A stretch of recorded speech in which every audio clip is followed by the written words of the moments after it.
संत श्री आसाराम बापू जी के बारे में जब हम लोग चर्चाएं करते हैं तो अधिकांश आज का जो युवा है पूरी तरह से ये सारे केसेस से अज्ञात है।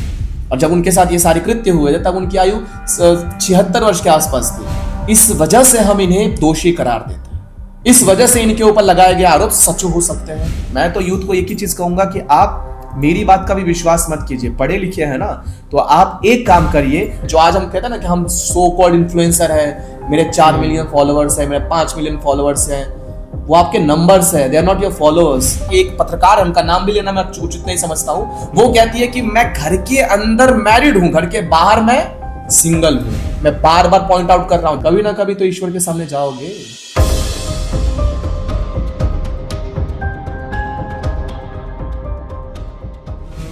आशुतोष जी, कई बार ऐसा देखा जाता है कि कोई भी व्यक्ति या कोई भी संत जब समाज को सही डायरेक्शन देने की कोशिश करता है तो उसे सिस्टम से रेजिस्टेंस बोल लें या अटैक बोल लें उस पर किए जाते हैं। डायरेक्टली बोलूं तो मेरा ये सवाल आसाराम जी बापू से रिलेटेड ही है, तो ऐसा क्यों होता है?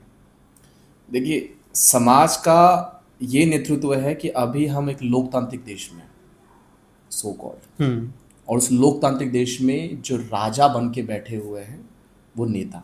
तो आप ही मुझे बताइए कि क्या कोई संत के पीछे करोड़ों की भीड़ देख पाएगा? नहीं। अगर संत कहते हैं कि आपको इस व्यक्ति को वोट देना है और ये व्यक्ति ही आना चाहिए, और जो विरोधक होगा क्या उसे सहा जाएगा? नहीं जाएगा। संत श्री आसाराम बापू जी के बारे में जब हम लोग चर्चाएं करते हैं तो अधिकांश आज का जो युवा है पूरी तरह से ये सारे केसेस से अज्ञात है। क्योंकि जो हम सो कॉल्ड जेनजी जनरेशन कहते हैं, वो जेनजी जनरेशन 2013 में बहुत छोटा, मैं भी छोटा 15 साल का बच्चा था मैं जी। आज जब हम 10 साल के बाद 25 साल 27 साल के हुए हैं तो हमारे दिमाग में डाला गया कि ही वॉज अ रेपिस्ट। तो मैं कहता हूँ प्रमाण कोर्ट ने कहा है। कौन से कोर्ट ने कहा है नहीं पता, ट्रायल कोर्ट ने कहा है ना, हाई कोर्ट में एक मामला जा रहा है। तो क्या आगे जाकर हमें डेट पर जो डेट दी जा रही है बार बार, वहां पर कहीं भी 376 का उल्लेख है? कहीं पर ये कहा गया है? नहीं, मुझे नहीं पता। तो किस आधार पर कह रहे हो? मीडिया ने दिखाया था। मीडिया ने आपको केवल वही दिखाया जो आप देखना चाहते हो। मीडिया जब देख रही है कि करोड़ों लोग संत श्री आसाराम बापू जी के एक इशारे पर कहने पर मातृ पितृ पूजन दिवस भी मना रही है। 25 दिसंबर को जो बच्चों को हम लोग मूर्ख बनाकर टोपी पहनाकर घुमवाते थे, उन बच्चों के हाथों में तुलसी देकर कहा कि तुलसी पूजन दिवस मनाइए। तो मीडिया को पता है कि ये अगर इतने इन्फ्लुएंशियल व्यक्ति है, जो आज हम कहते हैं ना कि हम सो कॉल्ड इन्फ्लुएंसर है, मेरे 4 मिलियन फॉलोअर्स है, मेरे 5 मिलियन फॉलोअर्स हैं, वो आपके नंबर्स है, they are not your followers. एक बार फॉलो कर दिया, खत्म। एक्चुअल में जिनको लोग फॉलो करते हैं, जिनके कहने मात्र से करोड़ लोग एक साथ जुट जाते हैं। आज भी जब गाड़ियां जाती हैं तो आप उनके साधकों को देखिएगा, श्रद्धालुओं को देखिएगा, गाड़ियों के पीछे किलोमीटर्स के दौड़ तक लगाते हैं कि एक बार दर्शन हो जाए। और जब उनके साथ ये सारे कृत्य हुए थे तब उनकी आयु 76 वर्ष के आसपास थी। उन व्यक्ति के ऊपर जो हमने लांछन लगा लिए, क्या वो किसी प्रमाण के आधार पर लगाए गए थे? बिल्कुल नहीं। वो टोटली एक स्टेटमेंट के बेसिस पर लगाया गया था। इवन कोर्ट भी कहता है कि हम किसी और व्यक्ति का विश्वास नहीं करते just because is Asaram Bapu, और ये इतने बड़े इन्फ्लुएंशियल व्यक्ति है। इस वजह से हम इन्हें दोषी करार देते हैं। इस वजह से इनके ऊपर लगाए गए आरोप सच हो सकते हैं। अरे, अपने आप को इनोसेंट साबित करने के लिए व्यक्ति को बोलने का अधिकार तो दीजिए। आप सामने कोर्ट के जज के सामने खड़ा तो कीजिए, पहले हमारी डेट तो आने दीजिए। और जो लोग कहते हैं कि अरे आपने रेपिस्ट का सपोर्ट कर रहे हैं, ये है वो है, यही लोग बाद में सोशल मीडिया के ऊपर ट्रेंड चलवाते हैं। अच्छा, कि हमारी जुडिशरी कितनी खराब है, हमारे जुडिशरी में कितने करप्ट लोग बैठे हुए। अभी रिसेंटली में एक जज था जिसके घर से करोड़ों रुपए मिले थे। क्या हुआ उसका? किसी को नहीं मालूम। बाहर ट्रांसफर हो गया। क्या कर लिया आप लोगों ने उस चीज का? कुछ नहीं कर पाए।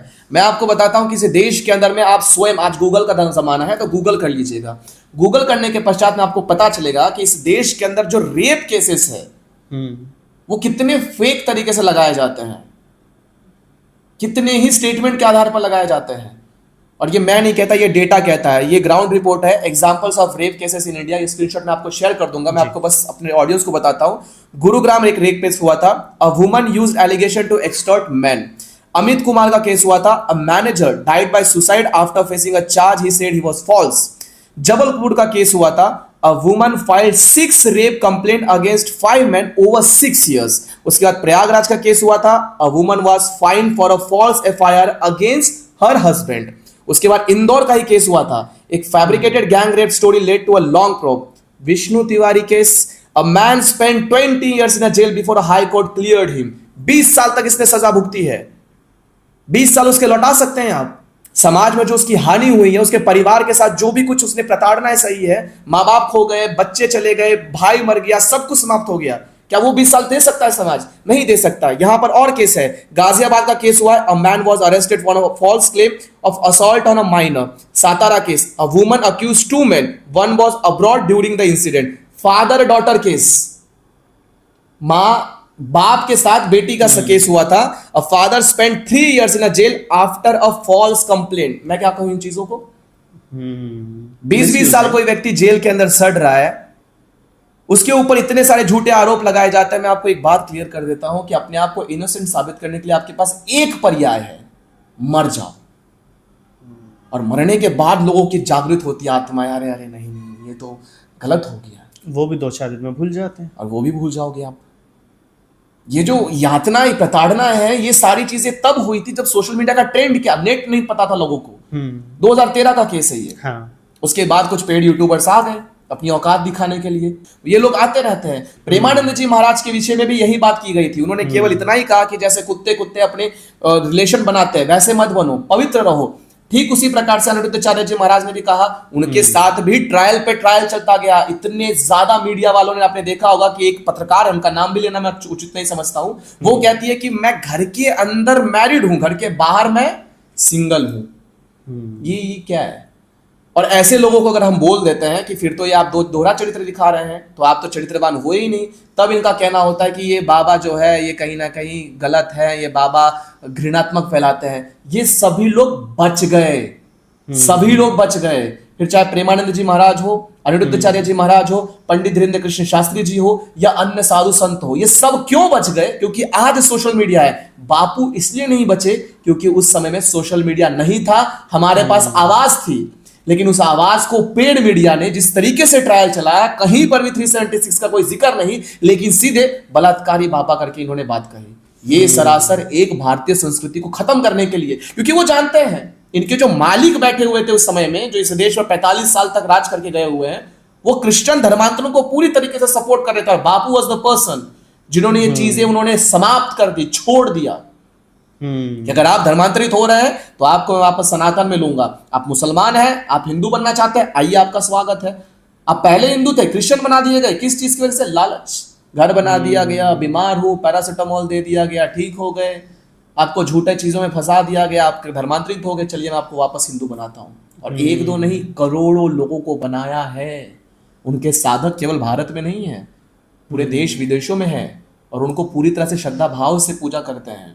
और यही चीज उन्हें से देखी नहीं गई, और वही बात हुआ। मैं तो यूथ को एक ही चीज कहूंगा कि आप मेरी बात का भी विश्वास मत कीजिए, पढ़े लिखे हैं ना, तो आप एक काम करिए। आज सोशल मीडिया के ऊपर ये सारे रिपोर्ट्स हैं, एक लड़की ने उनके ऊपर, मेरे ऊपर बलात्कार किया गया, ये इस लड़की को 10 साल बाद याद आया, और 2013 में उस लड़की ने ये बात कही, जो कि आश्रम में बैठती थी, और उसी की छोटी बहन वापस से आश्रम के अंदर में वो अंदर जाकर उसके एडमिशन करवाती है। अच्छा। और 10 साल बाद तुम्हें स्मरण होता है। डेट क्या थी पता नहीं, कब हुआ था पता नहीं, कब किसने किया था, बापू ने किया था। अच्छा, कौन थे वहां पर? कोई नहीं था। मतलब इतने सारे इनके झूठे बातें थे। 10 साल तक आप पूरी तरह से भ्रमित थी। और जो नाबालिग बच्ची का लगाया जाता है नाबालिग, वो नाबालिग नहीं थी, पूरी तरह से बालिग थी। उनके केसेस जो आपने देखे होंगे पूरी तरह से 0 एफआईआर जब दिल्ली में किया गया था, उस दिल्ली के एफआईआर के बाद में उनके बातें एकदम से मिसमैच होने लगी थी कि कुटिया में लेकर गए, कुटिया में जाने के पश्चात मेरे साथ छेड़छाड़ हुई है। बलात्कार का जिक्र नहीं है, मैं बार बार पॉइंट आउट कर रहा हूं, छेड़छाड़ हुई है। कुटिया के बाहर ही मां बैठी थी, कुटिया के बाहर ही पिता बैठे थे, और उनको बुलाने का काम भी बापू ने ही किया था कि आप अपने माता पिता के संग आइए। तो अगर आपके साथ कुछ भी होता है तो चीखने चिल्लाने के लिए उतनी आवाज तो आपकी सक्षम है, और तुरंत आप जब कुटिया के बाहर जाते हैं तो आपके माँ वहां पर बैठी, आपके पिता वहां बैठे, आपने एक शब्द नहीं कहा। 2 दिन बाद आपको रियलाइज हुआ था, और सीधे दिल्ली जाकर आपने एफआईआर किया था। फिर आपसे पूछा गया था कि कौन कहाँ क्या क्या चीज था, तो आपको याद नहीं आ रहा। फिर वहां वीडियोग्राफी की गई, फिर वीडियोग्राफी के माध्यम से उनको सब कुछ याद आ गया। यहाँ कूलर रखा हुआ है, यहाँ बापू बैठे थे, यहाँ पर ये चीज थी और ये सारी चीजें की गई। आप ये चीज नहीं कह सकते हैं कि इस देश में झूठे आरोप नहीं लगाए जाते हैं। और बापू ऐसे इन्फ्लुएंशियल व्यक्ति हैं जिनके ऊपर आरोप लगाकर उन्हें फंसाया गया।